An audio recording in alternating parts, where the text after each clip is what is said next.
Go. Episode 5, Part 3, press secretary and various other directions that we end up going down. Right. So, you want me to start? Yeah. Okay, so we got this new press secretary under Trump. And Google her name so that we can get her in there. Once again, here I am, horrible with names. I don't know what the hell's wrong with that. But, so, yeah, she is basically parroting all of the most incredibly inaccurate lies and misinformation. And Carolyn Levitt. That's what we're talking about here.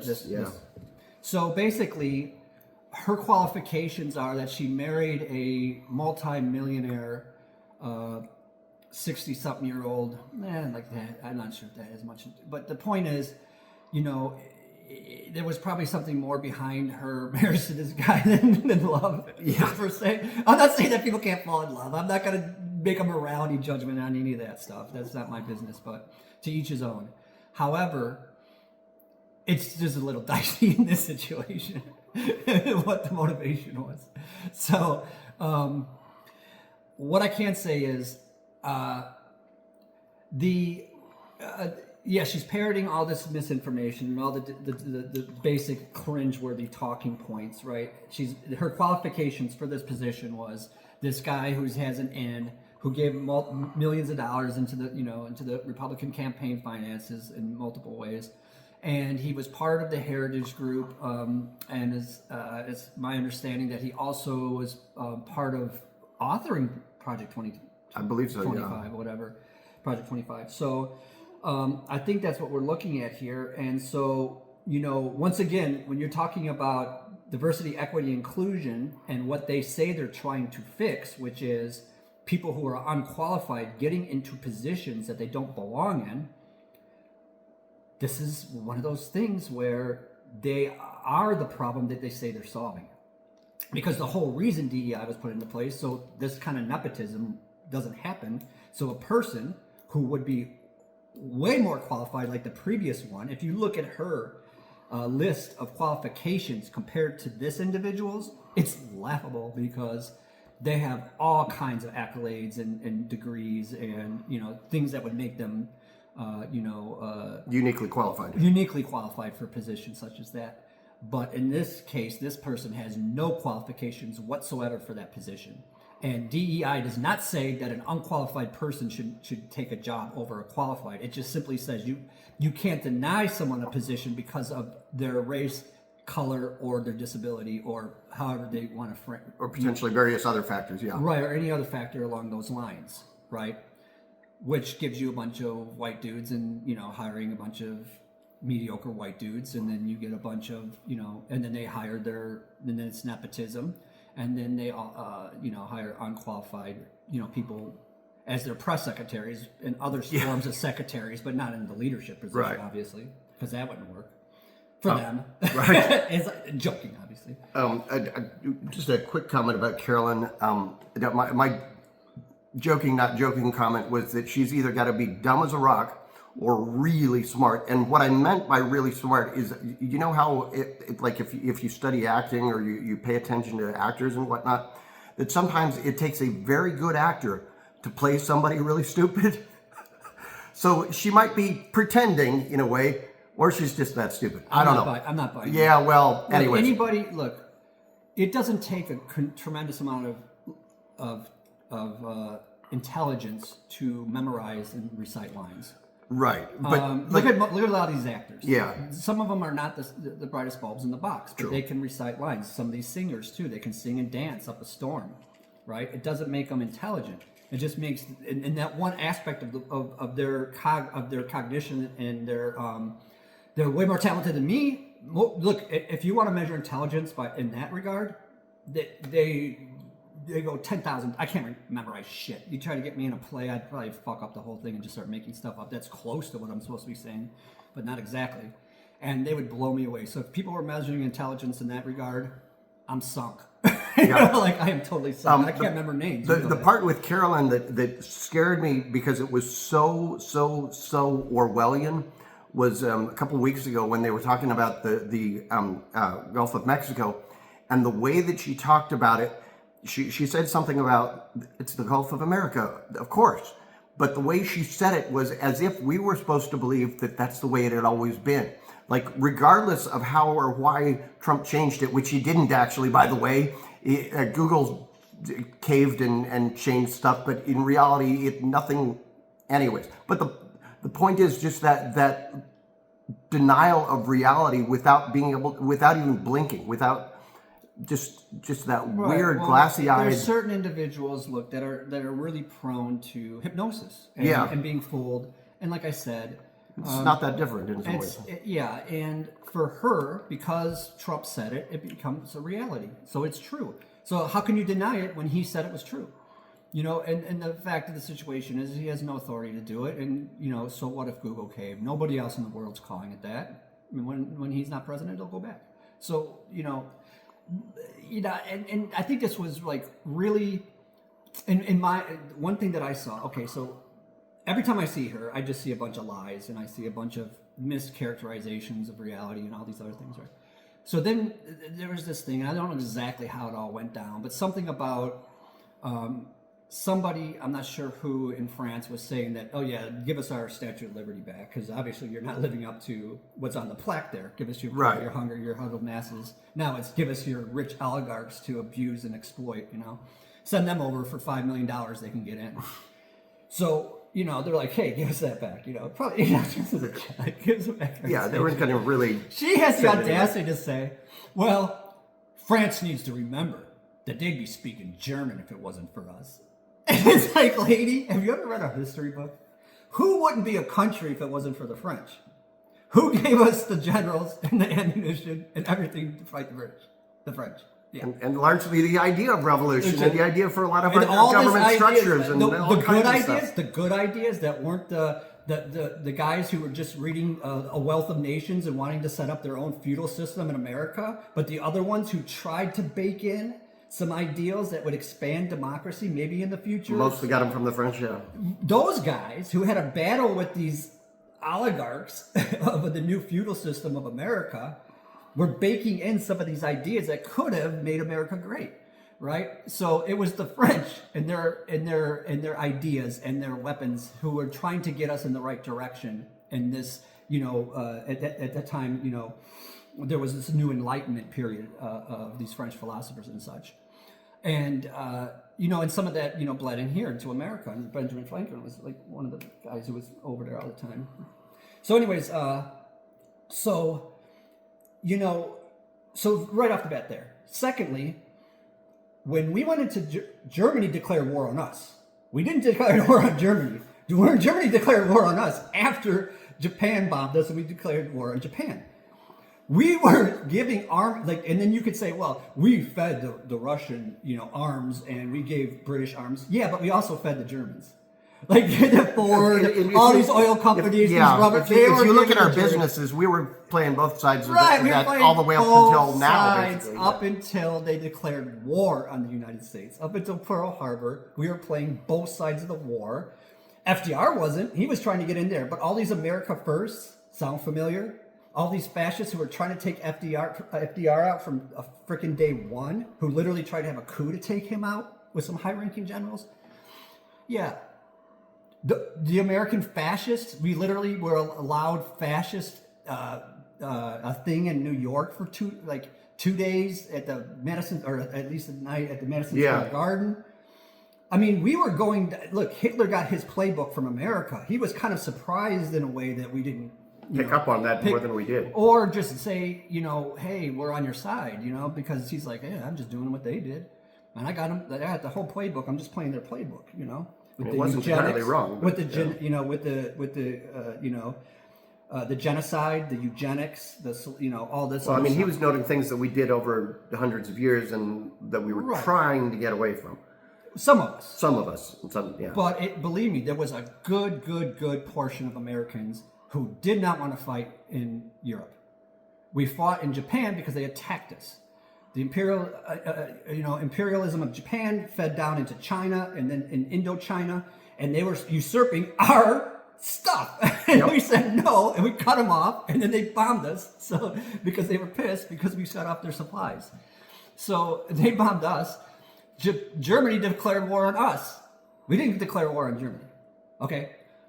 We would have let France go down the tubes if it wasn't for FDR and some other Americans. So, and then we had to convince these young men to go to Europe, right? To fight this fascism. And, as time went on, the narrative became that we went there to fight fascism. But we didn't even realize that it was fascist until after the war. And then in the meantime, when the Jewish people are trying to come into America, some of the ships we just turned back, told them to go home, and those people died. Yeah. So this whole notion, okay, first of all, that this was some heroics of American, it was basically self-preservation, and also to make sure that South Indochina didn't go under. So, and to support our, what's going on over there.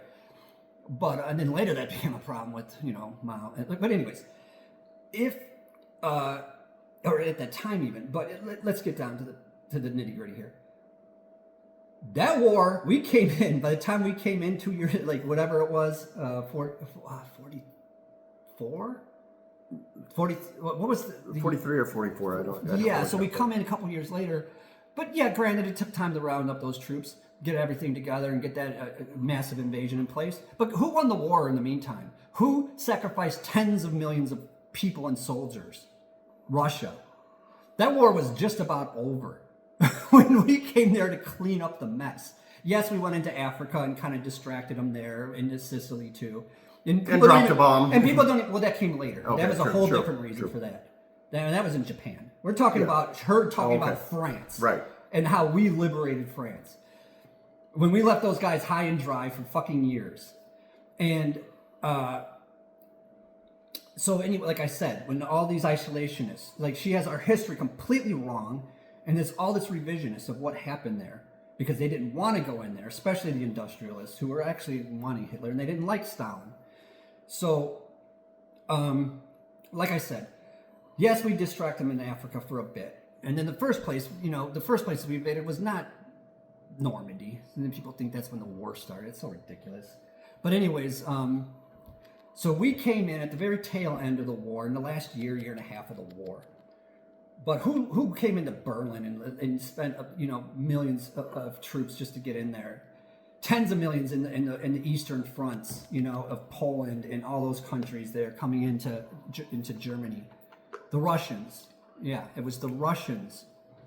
By the time we came in there, that war was just about over, and I'm sure it maybe. I'm not trying to dismiss our influence. It was heavy. Or say that we shouldn't have gone over there. Of course we should have, and look, like I said, this was a battle of two pretty bad people, a lesser of two evils, And I think the side that won is a good side because it was way less than the evils of Hitler. You're both talking about imperialism, you're talking about this and that, but Hitler was just so dark that the world couldn't take it. And it would have been much worse for a lot more people, is what I'm saying. So when America comes in, but you have to remember, when we landed on Normandy, it was the Canadians, the Australians, the British, and the Americans. I think we had 2 of the 5 beaches, like whatever. Yeah, like, it was not just the Americans. We had a third of, not even a third, I think, of the landing force. So, yeah, yes, we helped. Yes, kudos to all the American soldiers who came over there and did what they had to do, right, and sacrificed whatever. I'm not trying to diminish that in any regard, but this notion that somehow that they would have been. Look, the war might have taken longer. It might have been a little bit more dragged out. Hitler was not going to win that war because of the Russians, the British, the Australians, the French, anybody else who was helping out there. So, could they have done it without us? Yeah, probably, most likely. I believe they could have. Maybe not. I think our war products probably had way more influence than anything else. But we were giving it to both sides up until Germany declared war on us. So let's get it straight, lady. Let's get it straight. Sounds good. Anything else on? Well, I was just going to repeat the point that I made earlier that the mostly the MAGAs and some on the left keep freaking out about the Department of Education and the military cuts and all of these different things that are being cut down, destroyed. Social Security, which, quick point about Social Security, that it looks like what's happening is they're not actually doing anything with the money for Social Security. They're destroying it from within by making it harder and harder for people to get their checks. We could go into that a little bit more in a minute. But the point I was going to make is all of these people are acting like this isn't what Trump campaigned on, but most of us on the left who read Project 2025, all of these plans were in there and we knew about them and we were trying to tell you, and you're like, oh, he says he's not doing that. And we're like, yeah, he is. Right. So when you look at Trump's campaign, it involved, two things: a bunch of fear-mongering, hate, and lies. Just hating on everything and everyone, full of grievances, revenge, and that's basically all this man is. When you break him down, there is no, we talked about this before. Once again, I keep on saying this, we talked about this before, but because it just keeps on coming up. He does nothing. Look, the only thing he has in his, is animosity, revenge, resentment, and he's going to go after people. And that could change in whatever his philosophy is in 2 weeks, if it's going to hurt somebody that he doesn't like, who he thinks wronged him in some way, shape, or form. And in Russia helped him, so he's on Russia's side when he went bankrupt. He's got it out for America. He's got it out for all these judges who prosecuted him for all the wrongdoings he's done, but he doesn't see him as wrong. So these people are evil to because him. In his mind he can do no wrong. So his whole agenda right now is revenge. That's it. So that's all he did, was rally against people to make people hate, because that's going to unify people more than anything else, especially logic. So it takes a great deal of time and effort beyond just the intellectually laziness of most people. They don't have the critical thinking skills, and hate is just easy to prey upon. Fear and hate. So that's what he did. He fear and hate mongered people with the thought processes of literally they say like his talking points are like at a sixth grade level. Fifth or sixth, yeah. So when he's talking to a child. He's talking to a child, and that's the way most people think, like children, and that appeal to them, and it appealed to people's hatred, the people that they hate, either overtly or subconsciously.